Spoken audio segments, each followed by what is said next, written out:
Hey everyone, I'm going to be reading this article out of CBC News Business as just another further example, just one more bit of proof, one more piece of evidence to show you just how manipulative and distorting of facts and figures those who represent the media establishment in this country can be when they're trying to report on stories in terms of economics or even social policy. Like I say, headline out of CBC News Business, Canada added 54,000 jobs in September, StatsCan says. Unemployment rate drops to 5.5% in the last job report before Canadians head to the polls. It's being reported by Brandy Weichel, October 11th, 2019. The economy added 54,000 jobs in September, bringing the unemployment rate down to 5.5% from 5.7%, according to Statistics Canada. The gains were mostly in full-time work, the agency's labor force survey says. There are 456,000 more jobs in Canada than a year ago, bringing employment up 2.4%. So are you with me so far? Basically, and this is probably about as far as a lot of people get in terms of digging into the numbers. And the people that are reporters in the establishment media, they obviously must know this. And if they don't, well, they should be doing some more analysis on what the readers are taking away from the information they're conveying, because then they would genuinely understand if there's any breakdown in that communication. Because I already know. I haven't done an in-depth analysis, but I know just based on talking to people out there on the street or even online that most people just take away the headline number or statistic or whatever positive spin, which is what they're going to do first and foremost, that's contained within the body of the article. That's what most people, and like I say, that is a reflection of the reality that I've observed.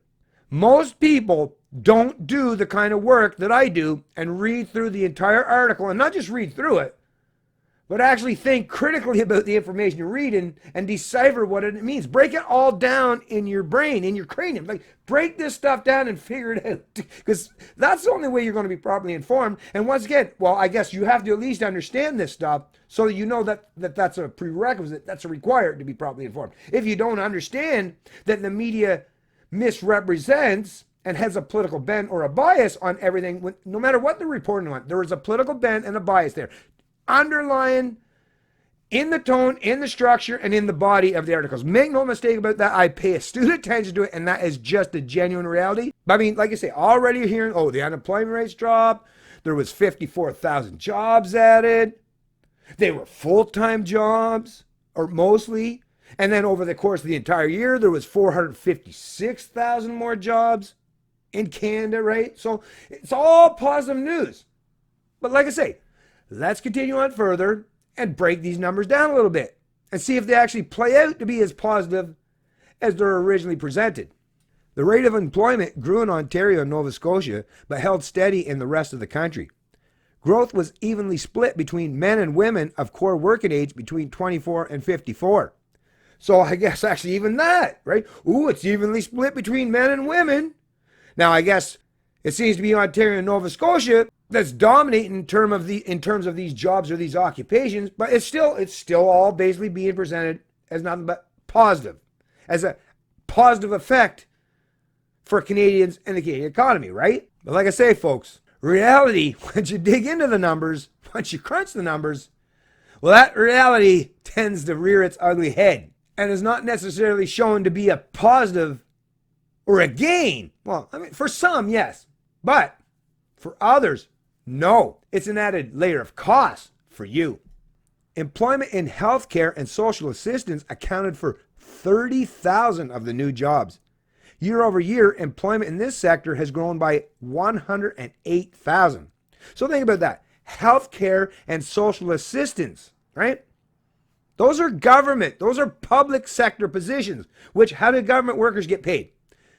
By taking or plundering the economic prosperity of those in the private sector. So for the private sector, this is a cost imposed on you to the tune of, well, 30,000 for that particular month, but 108,000 positions. And the thing about it, if you're paying it by the public sector, by big government, your entitlements are much higher. Your pensions, your salaries is much higher than those working stiffs in the private sector or the working poor that represents a majority of the working Canadians in this country. So if you're the average working slave or serf in this country, 108,000 new basically government positions, that's going to cost you dearly.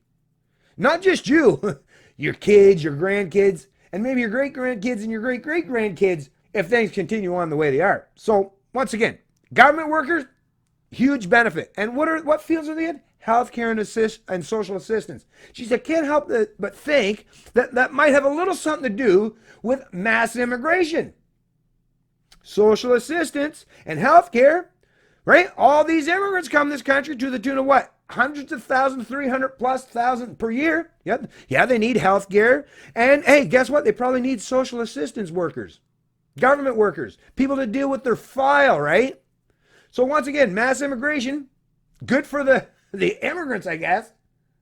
Good for the corporate class, get some dirt cheap labor. Good for big government, but for you, the taxpayer, or the working stiff in the private sector, this is all added layers of cost or an imposition for you. There were also notable gains in accommodation and food services, which grew by 23,000 jobs last month. So let's just start already with, accommodation and food service. What, like hotels, motels, I don't know, whatever, and food services. So what, catering, or once again, sound like they might be, whether they come from private sector or the public sector. Once again, accommodation. We all know that a lot of these hotels and motels are now being used by big government as temporary shelters for this mass immigration push, for these immigrants come to this country to the tune of hundreds of thousands per year, basically 1 million every 3 years. So makes total sense. Once again, food services and accommodation. Yeah, there's growth by 23,000 jobs. And yeah, full-time. Yeah, a lot of full-time jobs created to take care of immigrants once again. But like I said, a lot of this stuff might be subsidized by big government or the public sector, or these jobs might be contained within the public sector entirely. So once again, a net negative and a drag on the society in terms of the taxpayer or the working stiffs in this country. So it's all subjective and not just anecdotal, but based on where you are or who you align with or which side of the equation. Are you on the public sector side of things or on the private sector? Because once again, the public sector, yes, to them, it is positive. It's all great. It's all gravy at the end of the day. But once again, totally exact opposite for those who are forced to pay for this stuff, whether it's to pay for the salaries of these entitled bureaucrats in the public sector or to pay for these entitlement services or programs offered to the immigrants or the so-called illegal border crossers or the asylum seekers. Once again, a lot of people are benefiting tremendously of these big government programs, but on the other side of the equation, and the media is not going to give you the other side of it. I'm going to give it to you, but the CBC is not going to give you the other side of that equation. Why is that? At the very least, you should ask. I mean, come on, something in your brain should make you want to ask. Why do they not want to give the other side of the story or allow the other side of the story to be told? I'm doing it, but they wouldn't let me do it if I was a contributor to the CBC. Rest assured. Otherwise, there'd be someone in the CBC that would offer or rebut the narrative contained within the story. But you're not going to get that. And if you want, you go ahead and try to figure that out on your own or prove me wrong. I always link the articles in the description of the video. But no, they're not going to give you the counter narrative or a stance people like myself will give. They're not going to give you that. The only way you're getting any of this is because I'm willing to do so. Of course, very few Canadians seem to want to reward me in any way for offering them this pushback against the political propaganda espoused by those hacks at the CBC who do make great strides in terms of their economic prosperity for propagandizing or misinforming the Canadian people. Whereas I try to at least be honest, and I'm trying to be clear and concise. I basically get nothing for my, minuscule, right? Pennies on the dollars for all the efforts I put in. But hey, not going to use this video to complain about that. I'm just, once again, just pointing out reality, folks. And like I say, I'll post a link to this article in the description of the video below. I mean, just more evidence that the job numbers or the employment numbers or even GDP numbers, they don't mean shit, folks, at the end of the day. Well, like I say, it might sound good for some people, but once again, it all is based on the subjectivity of your experience or who you are. Are you part of the people that are benefiting from this? Like I say, if you're in that camp, I guess you're like, woohoo, baby, keep that gravy train rolling. But once again, if you're on the other side of that equation and are forced to pay for this stuff, or your kids or your grandkids are going to be forced to pay for this stuff, yeah, not so good for you, right? Or if you got to compete for housing, food, fuel, or jobs in this country, or want to see your wages grow in any way because they've been stagnant for 4+ decades, well, with this mass immigration or this mass influx of immigrants, well, you're not going to see your wages grow, that's for sure. Because you got people coming from third world or emerging countries that'll work for a whole lot cheaper than what you will. And they've got big government giving them a leg up or an advantage over you as well. So, yeah, that's the great divide, folks. And you wonder why Canadians are getting sick and tired of the status quo or the ruling establishment. Or people that represent Western societies in general. You wonder why Brexit happened. You wonder why Trump happened.